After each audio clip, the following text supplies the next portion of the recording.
Hello, this is the American Medical Association's COVID-19 update.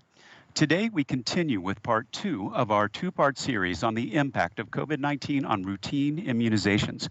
I'm joined today by Dr. Sandra Freihofer, an internal medicine physician, adjunct associate professor of medicine at Emory University School of Medicine, and an AMA trustee in Atlanta.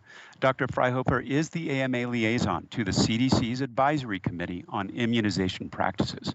Dr. L.J. Tan, Chief Strategy Officer of the Immunization Action Coalition in Chicago. He also co-founded and co-chairs the National Adult and Influenza Immunization Summit.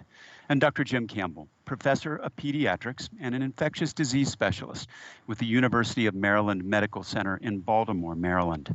I'm Todd Unger, AMA's Chief Experience Officer in Chicago. Dr. Tan, you talked about measles. What about other important vaccinations, such as the flu? Yeah. What do physicians need to know about this for the coming fall? I think that's a great question. I think, what we're going to end up seeing this fall for flu vaccine is a major push to try to take flu off the table. So why do we want to take flu off the table, right? I mean, if you think about COVID-19 and the fact that we're likely going to have a resurgence of COVID-19 disease, and you think about the symptoms of COVID-19 versus the symptoms of flu, there's a lot of overlap. And if you think about the populations that are vulnerable to COVID-19, there's also a lot of overlap with the flu population that are vulnerable to flu. And so I think what we really want to do is take flu off the table as much as we can this fall. So what do we mean by that? Take it off the table in terms of the healthcare systems. When we have our resurgence of COVID-19 disease, we do not want to be also having to deal with influenza at the same time. So the more people we can get vaccinated and protected and get them out of that system, wonderful, right? And then obviously with the overlap of populations and symptoms in terms of the two diseases, if we can have people vaccinated, that's one less diagnostic criteria that we can look at as people come in with respiratory illness, right? So getting flu off the table this fall is a high priority for not just the summit that I co-chair, but also for the CDC. And the CDC will be launching some initiatives this fall to help the public understand, even as COVID-19 disease resurges, even as the pandemic continues, getting protected against flu, for example, this fall will be very important. And I would argue not just flu. I mean, anything that we can do to take diseases off the table so that people aren't going to the healthcare system would be fantastic. So pneumococcal vaccine, shingles vaccine, all those things are things that we need to be looking for in the fall to take it off the table. So I think that's a great point. Thank you so much there, Todd. Well, last year we talked a little bit about COVID-19 and the vaccine in development. What are you hearing, and what do you think the timing is for a COVID-19 vaccine? I'm happy to jump in first and just mention, I'm happy to send this link to everybody via the summit that I co-chair with the CDC and with the Office of Infectious Disease Policy at AHS. We held a meeting on May 12th. It was specifically on COVID-19 vaccine development, and we had 6 of the innovators representing 5 different vaccine platforms present on their clinical trials that are ongoing right now. And so I think with that in the background, what I can say is that I'm fairly confident with the number of irons we have in the fire. Something will strike. And if everything goes well, I think we can be entering phase 3 trials probably at the end of this year, if everything goes well. And with the way manufacturers have committed to repurposing their capacity, their facilities towards a COVID-19 vaccine, if everything goes well, I think we can see potentially 100, 200 million doses of a COVID-19 vaccine in the spring of 2021. That again, subject to everything going well, subject to obviously FDA regulatory approval, in this case under an emergency use authorization. But I after having heard some of our innovators, I'm a little more optimistic than I was earlier. So I'll speak to that part. And I think, obviously I leave it to Dr. Campbell, Dr. Freihofer, because I think there are also going to be concerns about, when we rush a vaccine, quote unquote, what does that mean, right?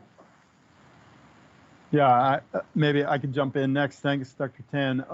We are involved in some of those vaccine trials and in developing next phase trials, and particularly what do we do as we gather more and more information on the safety, immune response, and efficacy in adults when's the right time to trigger that we start moving down into children, into the elderly, into those who are at high risk.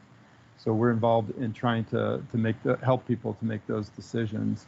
I am also very optimistic, especially because so many people have turned their attention to this and are using every type of platform, as we say, meaning various scientific approaches to vaccines, some of which have never had a licensed, that platform has not had a licensed vaccine before.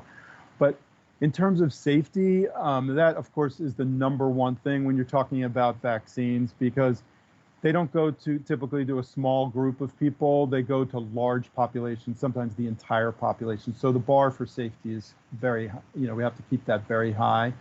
And so, we need to move quickly and at the same time not cut corners. And there are ways of doing that, and that is when everyone's on board. The manufacturers, the investigators, the regulators, everyone is thinking the same way.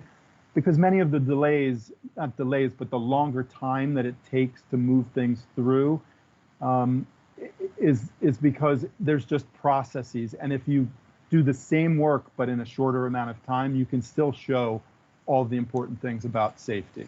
So, that's the way I feel, is no cutting corners, but just move a lot faster and work late into the night. Absolutely. Dr. Freihofer, any thoughts on that? Well, I think it's great to hear that update as how we're coming along with this COVID vaccine, but there's several months before that will happen. As Dr. Tan and Dr. Campbell alluded to, many experts do predict a second surge of COVID in the fall, right as flu season begins. And so that's another reason why flu vaccination, especially this year, is so important. And a reminder, everyone 6 months and older needs flu vaccination every year, including this year. Now, we all know that many routine visits are going virtual, and although we can do a lot in a telehealth visit, immunization still requires an in-person encounter. But during these telehealth visits, there's much we can do. We can reinforce the importance of vaccination and review which vaccinations a patient's needs and come up with a plan. Be creative, be efficient. And remember that physician recommendation is a great motivator for vaccination. You can administer vaccination during an in-person visit for another reason. You can give more than one vaccination at a time. Dr. Tan mentioned the many vaccines that some patients may need. I think we will expect more drive-through flu vaccination clinics in the fall. And remind your patients to dress appropriately for the occasion. If they wear a sleeveless shirt, it's going to be much easier to administer that vaccine. That is great advice, and thank you very much. That completes our two-part series on immunizations and COVID-19. Thank you very much, Dr. Freihofer, Dr. Campbell, and Dr. Tan, for being here today and sharing your perspectives.